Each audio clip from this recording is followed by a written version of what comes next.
আগের পর্বে আপনারা দেখেছেন আমরা গ্যাংটক থেকে সিকিমের একটি অফবিট গ্রাম কেউজিংয়ের উদ্দেশ্যে রওনা দিই, কিন্তু আমরা ডিরেক্ট রাবাংলা গাড়ি মিস করাই আমরা গ্যাংটক থেকে প্রথমে শেয়ার করে নামচি, তারপর নামচি থেকে শেয়ারে করে পৌঁছে যাই রাবাংলা।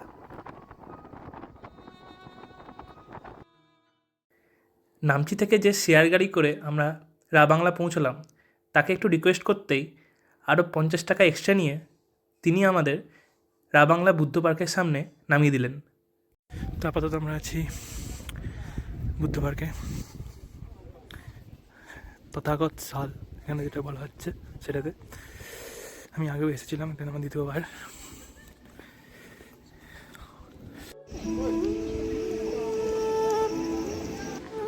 হঠাৎ করেই সেই পার্কের ফোয়ারাতে আমরা রামধনু দেখতে পাই।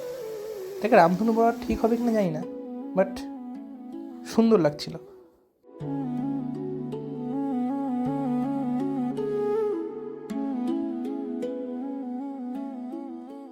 আগেবার যখন এসেছিলাম কনস্ট্রাকশনগুলো চলছিল না, কিন্তু এবার একটা বাড়তি পাওনা হচ্ছে, এখান থেকে স্নো ক্যাপ মাউন্টেন দেখা যাচ্ছে।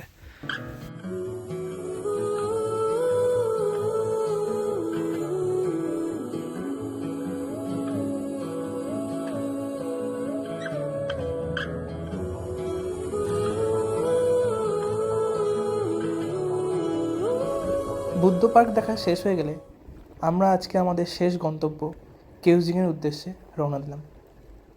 হোমস্টে থেকেই গাড়ির ব্যবস্থা করে দিয়েছিল।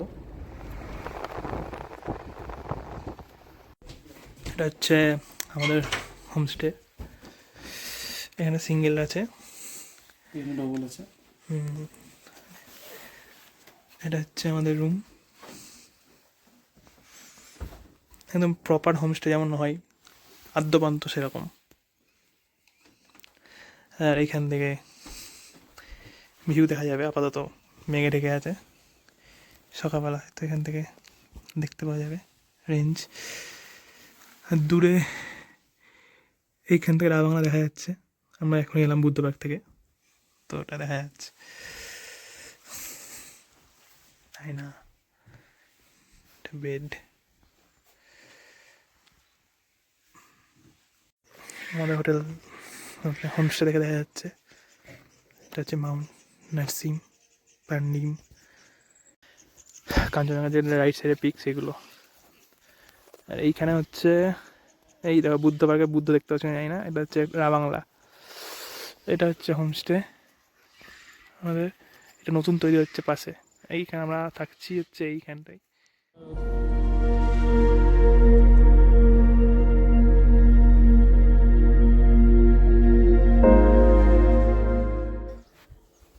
অনেক দিন এমন সুন্দর সকাল উপভোগ করা হয়নি। সামনে তুষারাবৃত পাহাড়ে প্রথম সূর্যের ছটা থেকে শুরু করে পাখিদের কুজন, সবটাই যেন পরিবেশটাকে অত্যন্ত মনোরম করে তুলছিল।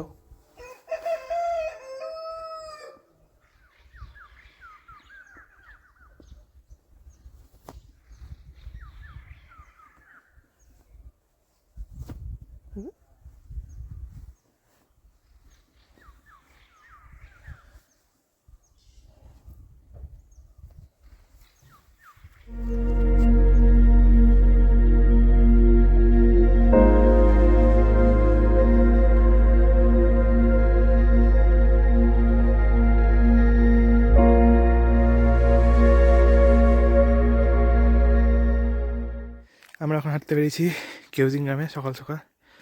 কালকে রাতে প্রচণ্ড টায়ার্ড ছিলাম বলে সেরকম কিছু করা হয়নি।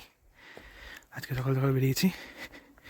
এই হচ্ছে রাস্তা, আপনার দেখি যেটা এখানে দেখা যাচ্ছে মাউন্ট নার্সিম। বরফ পড়েনি, একদম উপরে একটুখানি বরফ আছে। এবছর বরফ মনে কোথায় পড়েনি। উপরে রাস্তা দিয়ে উঠে চলেছি আমরা। পূর্ব দিকে রোদ একদম পড়ছে। এই সামনে রাবাংলা, আপনারা এখান থেকে হয়তো বুদ্ধ মূর্তি দেখতে পাচ্ছেন বুদ্ধ পার্কে। অপরূপ লাগছে। এই লাইটটা সোজা আমাদের এদিকে পড়ছে। স্নো ক্যাপটা খুবই ভালো লাগতো, আপাতত নেই যখন, এইটুকুই চালাতে হবে। এই আমাদের হোমস্টে থেকে একটু উপরে ওঠার রাস্তা, এই উপর দিকে যাই। ওয়েস্ট সিকিমে এই ছোট্ট গ্রাম। যদি আপনারা ভেবে থাকেন যে খুব কিছু দেখার আছে, সেরকম কোনো ব্যাপার নেই। এক ব্যস্ত পরিবেশ থেকে একটা কোলাহল মুক্ত পরিবেশে এলে যেমন লাগে, ঠিক সেই রকমই অনুভূতি। আপনি গ্রামের রাস্তা ধরে হেঁটে চলুন, পাশে পাহাড় দেখুন, ব্যাস এইটুকুই। যারা শান্তি ভালোবাসেন তাদের জন্য এই গ্রাম খুবই উপযুক্ত। আমার সাথে থাকে কুশল, সেখানে আসতে পারেনি, ঘুমাচ্ছে, তো আমি একাই চলে এসেছি। ওই জন্য যাই না কেন, আমার এই ছোটো ছোটো গ্রামের প্রতিটা কর্নার থেকেই মনে হয় আলাদা আলাদা ভিউ পয়েন্ট। একই পাহাড় দেখছি, কিন্তু যেন মনে হচ্ছে প্রতি কোনায় গিয়ে নতুন নতুন দেখছি। জানি না এটা আপনাদের সাথে হয় কি না, আমার সাথে খুব হয়। এর কিছুক্ষণ পরেই কুশল আমাকে জয়েন করে নিল। এটা হচ্ছে এখানকার মনেস্ট্রি, ছোট্ট মনেস্ট্রি, হাতে গোনা কিছু জনের জন্য।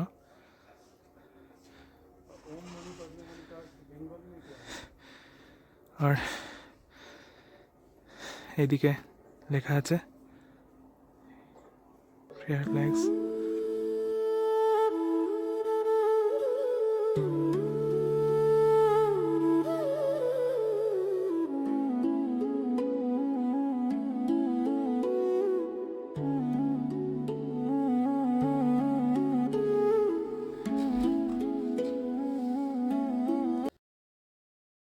ওই একখান মনেস্ট্রি এরিয়া থেকে এটার একটা আলাদা, পাশেই একটা ছোট মনেস্ট্রি।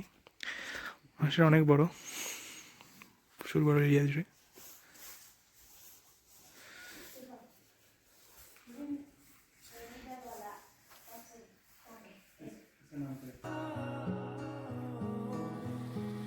ਦੂਰੋਂ ਦੂਰੋਂ ਮੈਂ ਵੇਖਾਂ ਤੈਨੂੰ ਸੋਹਣਿਓ, ਕਹਾਂ ਤੂੰ ਕਹਾਂ ਮੈਂ। ਦੂਰੋਂ ਦੂਰੋਂ মনেস্ট্রি দেখার পর আমরা ফিরে গেলাম আমাদের হোমস্টেতে। সেখানে সকাল সকাল ব্রেকফাস্ট করে শেয়ার ট্যাক্সি করে আমাদের যেতে হতো গেজিং, কারণ এর পরের আমাদের যে গন্তব্য সেটা গেজিং থেকেই আমাদের যেতে হবে। এই পর্ব এই পর্যন্তই। এর পরবর্তীতে আমরা কোথায় যাচ্ছি সেটি দেখার জন্য আপনাদের পরের এবং এই সিরিজের অন্তিম পর্বের দিকে নজর রাখতে হবে।